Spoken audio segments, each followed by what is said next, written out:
కూడా ఒక జర్నలిస్ట్ కుటుంబం నుంచి వచ్చినటువంటి వ్యక్తినే సార్ ఇక్కడ జర్నలిస్టులకు సంబంధించినటువంటి అంశం పైన పెద్దలు రవీందర్న అడిగినటువంటి క్వశ్చన్కి ఒక చిన్న సప్లిమెంట్ సార్ ఇక్కడ డెస్క్ జర్నలిస్టులు ఫీల్డ్ జర్నలిస్టులు అని చెప్పి రెండు రకాలైనటువంటి జర్నలిస్టులు ఉన్నారు సార్. గత కొద్ది రోజుల నుంచి డెస్క్ జర్నలిస్ట్ సోదరులు చాలామంది మాకు కూడా అక్రిడేషన్ ఇవ్వాలనేటువంటి మాట చెప్తా ఉన్నారు సార్ చాలామంది. మరి ప్రభుత్వం సానుకూలంగా స్పందిస్తే బాగుంటుంది సార్. దాంట్లో రెండోది ఏంటంటే సార్, ఈ అక్రిడేషన్ కార్డ్ అనేది ఒక హోదాగా కోరుకుంటా ఉన్నారు సార్. కానీ అక్రిడేషన్ కార్డు వల్ల ఏం జరుగుతుంది అనేది ఇప్పటి వరకు చాలామందికి తెలుస్తలేదు సార్.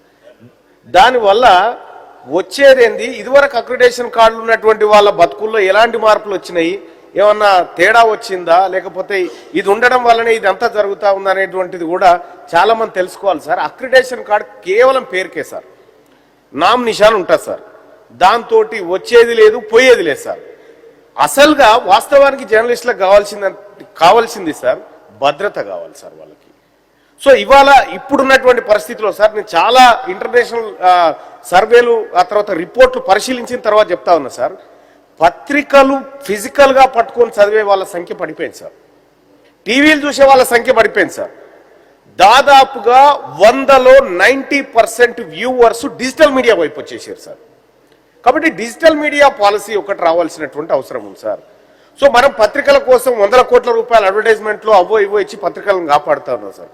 దానివల్ల అప్పుడున్నటువంటి వర్క్ ఫోర్స్ ఇవాళ పత్రికల్లో లేదు. ఒకప్పుడు 100-200 మంది పనిచేస్తే ఇప్పుడు ఇద్దరితో పత్రికలు నడపొచ్చు సార్, ఆ పరిస్థితి ఉంది. సో కాబట్టి పత్రికా యాజమాన్యాలకు కొద్దిగా ఖర్చు తగ్గిన మాట వాస్తవం సార్. ప్రింటింగ్ కూడా తగ్గించుకున్నాయి, అంతా డిజిటల్ మీడియాలోనే ఇవాళ సర్క్యులేట్ చేసుకుంటున్నటువంటి పరిస్థితి. కాబట్టి ప్రభుత్వం ప్రజలు ఎక్కడున్నారు, డిజిటల్ మీడియా వైపు ఉన్నారు. కాబట్టి డిజిటల్ మీడియా పాలసీని తెస్తామని గతంలోనే గౌరవ మంత్రి గారు కూడా చెప్పినారు. నేను కూడా 1-2 సార్లు మంత్రి గారు గుర్తు చేసినాను, ఇప్పటి వరకు రాలేదు సార్. అదొకటి సార్. నిజంగా జర్నలిస్టులకు కావాల్సింది సార్ హెల్త్ కార్డులు కావాలి సార్. అవి హెల్త్ కార్డులు అంటే మనం సూచించినటువంటి దవాఖాన కాడ పోయి చూపించుకొని ఆన్నే చూపించుకోవాలి, ఆన్నే సూదిబంద్ వేసుకోవాలనేది కాకుండా సార్. సో ఇవాళ ఎట్లాగో ఆరోగ్యశ్రీ 10 లక్షల వరకు ఇస్తా ఉన్నాం సార్ మనం ప్రభుత్వం నుంచి.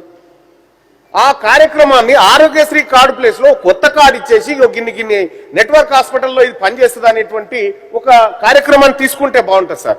ఇక మహిళలకు అక్రిడేషన్ వల్ల ఒక రవాణా కార్డు వస్తుంది సార్, ఫ్రీగా బస్ జర్నీ. ఆల్రెడీ మహిళలకు ఫ్రీగా ఇస్తూనే ఉన్నాం. మహిళలు పోగా మిగిలిన కొద్దిమంది పురుషులే సార్ ఒకవేళ ఇవ్వాలనుకుంటే. ఈ చిన్న చిన్న కార్యక్రమాలే సార్, ఇవన్నీ చేయాలి సార్. అలాగే సార్ ఇంకొకటి సార్, నిజంగా కొంతమంది జెన్యున్ గా పనిచేస్తున్నటువంటి జర్నలిస్టుల మీద బెదిరింపులు, దాడులు ఇవన్నీ జరుగుతూ ఉన్నాయి సార్. రక్షణ కోసం రాష్ట్ర ప్రభుత్వం వాళ్ళకు అండగా ఒక పాలసీని తీసుకురావాలి సార్. నాట్ ఓన్లీ జర్నలిస్టులు కాదు సార్, అడ్వకేట్లను కూడా రోడ్ల మీద చంపినటువంటి చరిత్రలు, నిర్ణయాలు ఉన్నాయి సార్. సో జర్నలిస్టులు నిజాయితీగా పనిచేసేటువంటి జర్నలిస్టులు ఎవరైతే ఉన్నారో వాళ్ళకు రక్షణ కల్పించాల్సినటువంటి బాధ్యత ప్రభుత్వం మీద ఉంది సార్. అలాగే చిన్న చిన్న పత్రికలు పెట్టుకొని ఇప్పుడు యూట్యూబ్ ఛానల్స్ తర్వాత డిజిటల్ ప్లాట్ఫామ్లు పెట్టుకున్నటువంటి వాళ్ళ పట్ల రాష్ట్ర ప్రభుత్వానికి ఉన్నటువంటి ఆలోచన ఏంది, వాళ్ళ పట్ల ఏమైనా ఈ రాష్ట్ర ప్రభుత్వం ఆదాయపరంగా వాళ్ళకి ఏమైనా మార్గాలు తీసుకొచ్చే అవకాశం ఉందా, లేకపోతే ఇక గతంలోనే ఉంటుందిగా జర్నలిస్టులకు మీడియా అంటే ఓన్లీ పత్రికలు, శాటిలైట్ ఛానళ్లు, ప్రింట్ మీడియా అనే మాత్రం అభిప్రాయం ఉందా ఈ రాష్ట్ర ప్రభుత్వం చెప్పాలి సార్.